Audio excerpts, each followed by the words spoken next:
여러분, 만약에 이 세상 모든 게, 정말 모든 게 단 한 사람, 아니, 단 한 존재의 것이라고 한번 상상해 보세요. 그럼 우리는 그 앞에 어떻게 서야 할까요? 와, 생각만 해도 좀 아찔하죠. 오늘 우리가 함께 살펴볼 시편 24편이 바로 이 엄청난 질문에서 시작됩니다. 시작부터 정말 어마어마한 선언이죠. 이 첫 구절이 앞으로 나올 모든 이야기의 대전제가 되는 거예요. 뭐냐면 이 세상의 절대적인 소유권은 딱 한 분에게 있다는 거죠. 땅, 그 안에 있는 모든 것, 심지어 우리 자신까지도요. 자, 이 시를 제대로 알려면 먼저 주인공이 누군지부터 알아야겠죠. 이 시는 왕에 대한 이야기인데 도대체 어떤 왕일까요?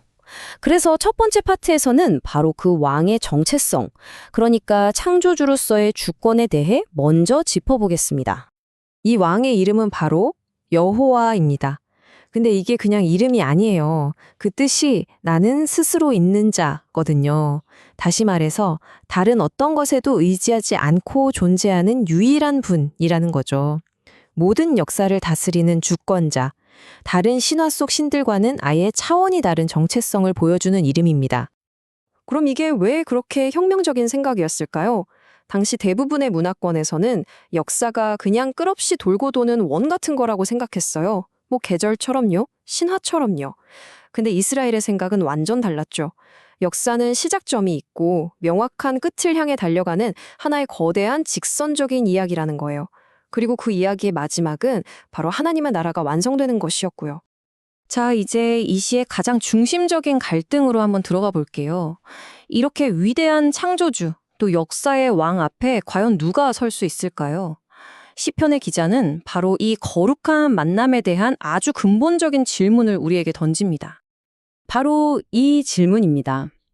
여기서 여호와의 산이라는 건 그냥 높은 산을 말하는 게 아니겠죠. 하나님의 존재, 그분의 권위가 있는 바로 그 중심을 상징하는 거예요. 결국 이 질문은 우리 모두한테 묻고 있는 거나 마찬가지예요. 과연 누가 이 절대자 앞에 설 자격이 있는가? 이 질문에 대한 답이 이제 다음 부분에서 나오는데요. 와, 그 기준이 정말 만만치가 않습니다. 이 완벽한 왕 앞에 나아가려면 어떤 조건이 필요한지 보여주는데 이건 뭐 거의 인간의 힘으로는 불가능해 보이는 수준이에요. 시편이 제시하는 자격 4가지입니다. 첫째, 손이 깨끗해야 한대요. 순결한 행동을 말하는 거죠. 둘째는 마음이 청결한 것, 그러니까 동기까지 순수해야 한다는 거예요. 그리고 셋째와 넷째는 오직 하나님만을 섬기고 거짓이 없어야 한다는 겁니다. 이걸 다 합쳐보면 와, 이거 그냥 착하게 살라는 수준이 아니에요. 행동, 생각, 충성심, 말 그대로 모든 면에서 흠 하나 없는 완벽함을 요구하는 거잖아요. 바로 여기서 큰 딜레마가 생기는 거죠. 우리 중에 누가 감히 나는 완벽하게 순결합니다 라고 말할 수 있겠어요? 이 기준은 결국 우리 앞에 놓인 도저히 넘어설 수 없는 거대한 장벽처럼 느껴집니다. 그렇다면 정말 방법이 없는 걸까요? 바로 이 지점에서 이야기가 아주 놀랍게 확 바뀝니다. 시편은 이 불가능해 보이는 문제에 대한 해결책을 스스로 제시하고 있거든요. 길이 없는 게 아니라 우리가 생각했던 것과는 전혀 다른 길이 있었던 겁니다. 보세요. 이 구절이 바로 핵심입니다. 이야기의 초점이 인간의 완벽한 행위에서 하나님을 찾는 태도로 완전히 옮겨가요. 자격의 기준이 우리의 성취가 아니라 우리의 방향, 우리의 시선에 있다는 걸 보여주는 거죠. 그러니까 결국 우리 앞에는 2가지 길이 있는 셈이에요. 하나는 내 힘으로 어떻게든 완벽해져서 의로움을 쟁취하려는 길. 이건 사실상 불가능한 등반이죠. 그리고 다른 하나는 하나님을 찾고 의지함으로써 의로움을 선물처럼 받는 길입니다. 사실 이 개념이 바로 기독교 신학에서 아주 중요한 칭의라는 것과 연결됩니다. 칭의, 말이 좀 어렵죠? 쉽게 말해볼게요. 법정에선 피고인을 생각해보세요. 이 사람은 유죄가 명백한데 판사가 무죄라고 선언해주는 거예요. 왜냐고요? 피고인이 완벽해서가 아니에요. 그의 모든 죄값을 대신 치러준 누군가를 믿었기 때문이죠. 바로 이런 개념이 이 시편이 던졌던 그 어려운 문제, 그 딜레마를 푸는 결정적인 열쇠가 되는 겁니다. 자, 이제 드디어 마지막 가장 극적인 부분입니다. 시편의 마지막 부분은 우리가 지금까지 이야기했던 이 왕의 정체성을 완전히 새롭게 보여주면서 이 시의 대미를 장식합니다. 들어보세요. 문들을 향해서 머리를 들라고 외치고 있어요. 이 위대한 왕이 들어가시니 모든 것이 길을 열고 맞이해야 한다는 장엄한 선포죠.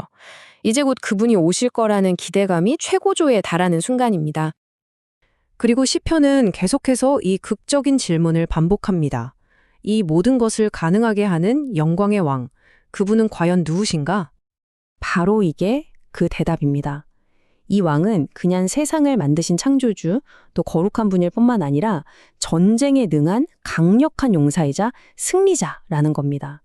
이 구절은 왕의 정체성을 우리를 구원하는 힘과 능력을 가진 분으로 다시 한번 정의하고 있어요. 그럼 이 모든 조각들을 한번 맞춰볼까요? 영광의 왕은 정말 다채로운 모습을 가지고 있죠. 온 세상을 만드신 창조주이면서 동시에 완벽함을 요구하는 거룩한 왕이시고요.